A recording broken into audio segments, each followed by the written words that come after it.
October 14th, 2023, 2:47 a.m., a stretch of Interstate 10 outside Las Cruces, New Mexico, the kind of darkness that swallows headlights whole. A white Freightliner box truck, cab over model, New Mexico plates, is rolling east at exactly 63 miles per hour. Not too fast, not too slow. The kind of speed chosen by someone who has done this before, someone who knows that state troopers pull over the ones doing 78, and the ones doing 51. 63 is invisible. But this truck is not invisible. Not anymore.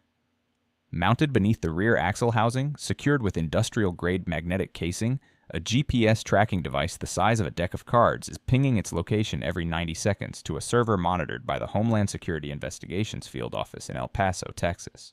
These special agents have been watching this blue dot crawl across their screens for 11 days.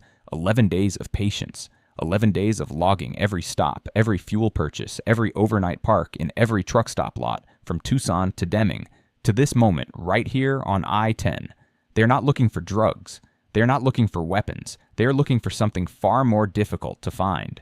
They're looking for a network, and the man behind the wheel of this truck, a man named Gerald Raymond Alcott, age 54, resident of Doña Ana County, is about to lead them to all of it.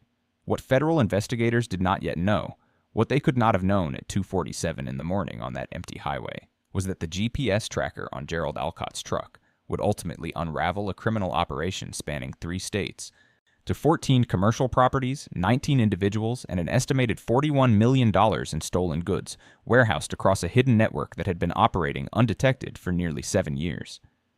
And at the center of it all was a man the community trusted, a man who sat on the board of a regional business association, a man who had shaken hands with the mayor of El Paso at a ribbon-cutting ceremony less than 4 months earlier.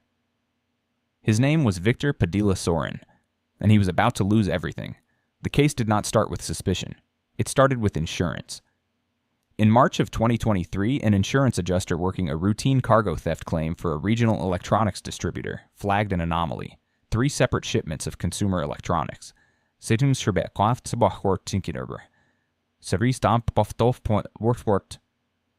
screen televisions, commercial-grade audio equipment, networking hardware had vanished in transit between distribution hubs in Phoenix and El Paso.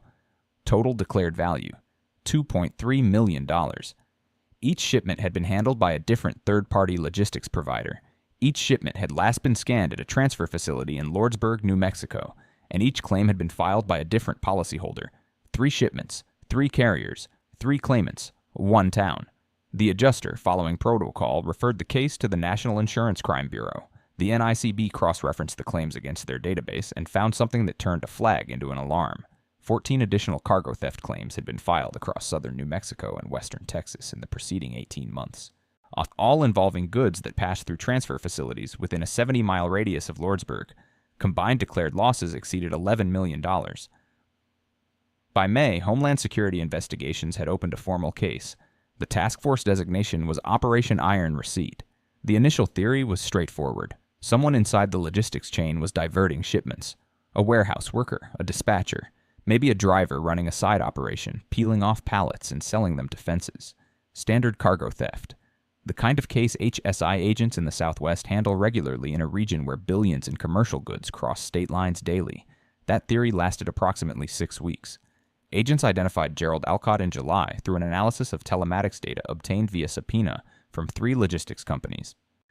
His name appeared as a contracted independent driver on routes that intersected with 7 of the 14 flagged shipments. He had no criminal record. He held a valid commercial driver's license. On paper, he was clean. On August 29th, pursuant to a federal warrant, agents installed the GPS tracking device on Alcott's truck, while it sat parked overnight at a commercial lot in Sunland Park, New Mexico. The operation took 11 minutes. Alcott never knew. What the tracker revealed over the following weeks dismantled every assumption the task force had made.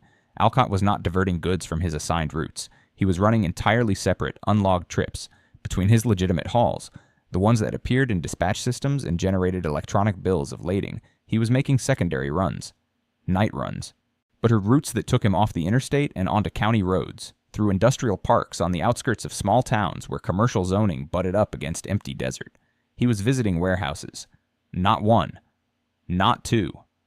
7 distinct locations across 3 counties in New Mexico and Texas, and he was visiting them in rotation, never the same location twice in a row, never the same day of the week, never the same time of arrival. This was discipline. This was training. This was a system. Agents began surveillance on the 7 locations. What they documented was methodical. Alcott would arrive, back his truck to a loading dock, and within minutes, bay doors would open. Forklifts would appear. Palletized goods would be moved, sometimes into the warehouse, sometimes out of it, and within 30 to 45 minutes, Alcott would pull away and the bay doors would close. No signage on the buildings, no commercial vehicles parked outside during business hours, no evidence of legitimate operation. Simultaneous records analysis revealed something even more troubling. All 7 properties were leased through a web of shell companies, LLCs registered in New Mexico and Texas, each with different registered agents, different mailing addresses, different EIN numbers. But forensic accountants working with the task force traced the beneficial ownership of every single entity back through layered corporate filings to one name: Victor Padilla Sorin. Victor Padilla Sorin, age 61, born in El Paso, MBA from the University of Texas at El Paso, owner and operator of Desert Corridor Logistics Solutions, a freight brokerage firm he had founded in 2009. The company held contracts with regional distributors, agricultural exporters, and consumer goods manufacturers. It employed 31 people. It occupied a modern office building on North Mesa Street in El Paso with tinted glass windows and a polished concrete lobby. Padilla Sorin served on the board of the Borderplex Alliance, a regional business development organization. He had been quoted in the El Paso Times discussing supply chain optimization. He donated to local charities. He sponsored a youth baseball league in the Lower Valley.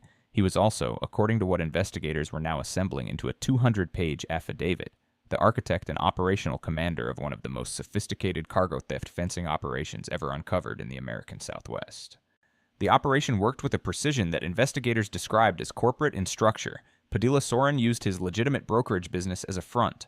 Through Desert Corridor, he had access to shipping schedules, manifest data, warehouse inventories, and carrier networks. He knew what was moving, when it was moving, and where it would be vulnerable. Goods were stolen through a combination of methods: fictitious pickups, where drivers using forged credentials collected loads from distribution centers; strategic pilferage, where insiders at transfer facilities diverted portions of shipments and falsified counts; and full-load theft, where entire trailers were taken from truck stops and rest areas during driver rest periods. The stolen goods were then funneled into the hidden warehouse network. There they were repackaged, relabeled, and redistributed through a parallel sales operation that used fraudulent business identities to sell merchandise to unsuspecting retailers, online resellers, and export brokers.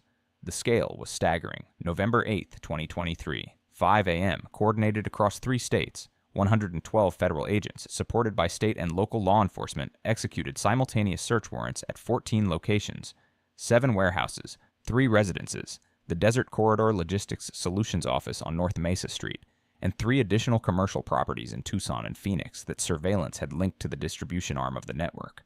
At the warehouse locations, agents found what they had expected, and then far more than they had imagined: pallets stacked floor to ceiling. But consumer electronics still in manufacturer packaging, industrial equipment, automotive parts, pharmaceutical supplies, designer clothing, cases of premium liquor, commercial kitchen appliances, networking servers still bearing the inventory stickers of the companies they had been stolen from. One warehouse in Anthony, New Mexico, a 22,000 square foot facility behind a chain link fence topped with razor wire, contained an estimated $6.8 million in stolen merchandise alone. Inside, agents found a fully operational repackaging line, heat shrink wrapping machines, label printers loaded with counterfeit UPC codes, shipping materials bearing the logos of companies that did not exist. At Padilla Sorin's residence in an upscale neighborhood in West El Paso, agents recovered financial records, encrypted laptops, prepaid phones, and $340,000 in cash stored in a floor safe concealed beneath a custom-built bookshelf in his home office. Gerald Alcott was arrested at a truck stop in Deming without incident. He was eating breakfast. 2 eggs over easy. Wheat toast. He did not resist. Victor Padilla Sorin was arrested at his home at 5:14 a.m. He answered the door in a bathrobe. According to agents present, he said nothing. He simply nodded and extended his wrists. Over the following 72 hours, 17 additional individuals were arrested across New Mexico, Texas, and Arizona. Warehouse managers, forklift operators, a logistics dispatcher who had been feeding Padilla Sorin shipping data for 4 years in exchange for monthly cash payments of $5,000. 2 employees at a distribution center in Phoenix who had been facilitating fictitious pickups, a bookkeeper who had maintained the financial records for 11 of the shell companies, 19 arrests in total. 1 GPS tracker had started it. The federal indictment, unsealed in the Western District of Texas, ran to 97 pages. It charged Victor Padilla Sorin with conspiracy to transport stolen goods across state lines, wire fraud, money laundering, and racketeering.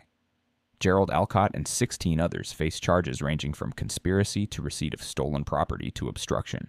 The total estimated value of goods stolen and fenced through the network over its operational lifespan, $41.3 million.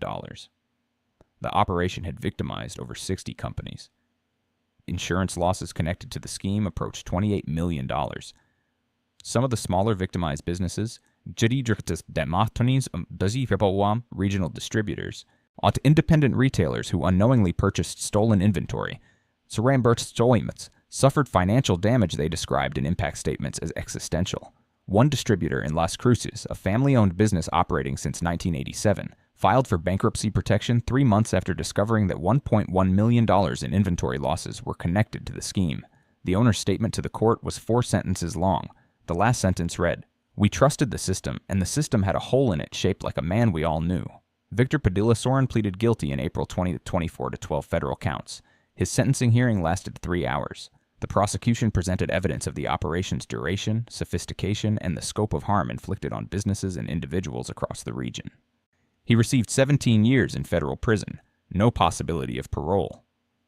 Gerald Alcott, who cooperated with investigators and provided testimony that helped identify 4 additional warehouse locations and 3 previously unknown participants, received 6 years. Sentences for the remaining defendants ranged from 18 months to 9 years. Desert Corridor Logistics Solutions was dissolved. Its assets were seized. The office on North Mesa Street sits empty now, the tinted windows reflecting nothing but the El Paso sun. The 7 warehouses were cleared, inventoried, and returned to their property owners, several of whom stated they had no knowledge of what was being stored inside their buildings. Federal investigators disputed this claim for 2 of the owners, who now face separate civil proceedings. You consider the architecture of what was built here. Not a cartel, not a gang, a business. A criminal enterprise designed to look exactly like the legitimate commerce it was parasitizing. Shell companies with proper filings, warehouses with commercial leases, a man in a suit who attended business luncheons and talked about economic development while running a $41 million theft operation out of the same Rolodex. This is what modern organized theft looks like.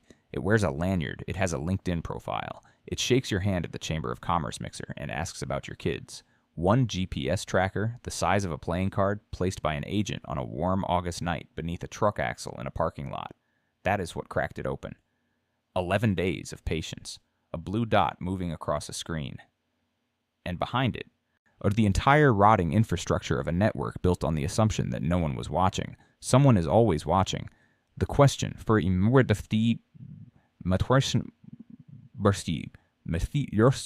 every industry, every supply chain, every community that trusts the people holding positions of authority, is whether they are watching closely enough.